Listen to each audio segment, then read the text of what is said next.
February 5th, Daily Devotional, Lift 'em Up by Ellen G. White.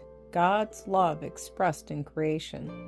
For by him were all things created that are in heaven and that are in earth, visible and invisible, whether they be thrones or dominions or principalities or powers, all things were created by him and for him.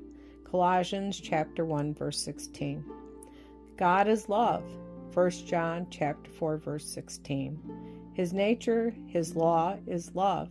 Every manifestation of creative power is an expression of infinite love. The sovereignty of God involves fullness of blessing to all created beings. The history of the great conflict between good and evil, from the time it first began in heaven to the final overthrow of rebellion and the total eradication of sin, is also a demonstration of God's unchanging love. The sovereign of the universe was not alone in his work of beneficence. He had an associate, a co-worker, who could appreciate his purposes and could share his joy in giving happiness to created beings.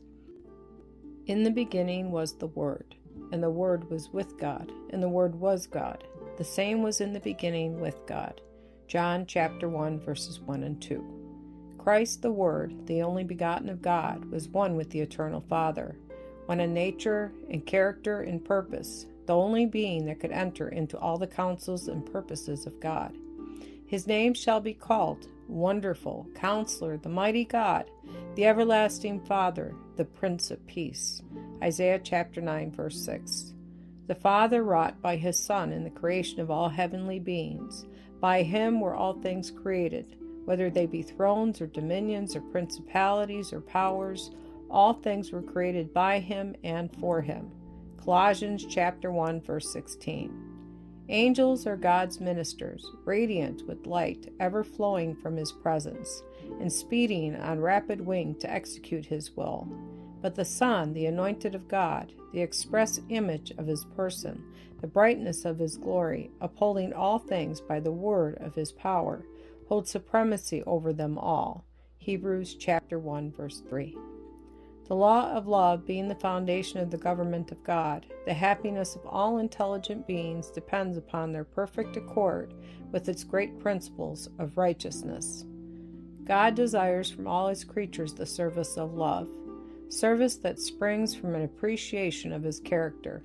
He takes no pleasure in a forced obedience, and to all he grants freedom of will, that they may render him voluntary service.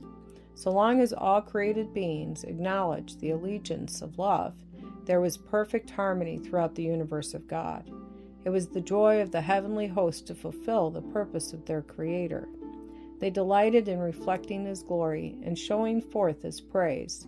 And while love to God was supreme, love for one another was confiding and unselfish. There was no note of discord to mar the celestial harmonies.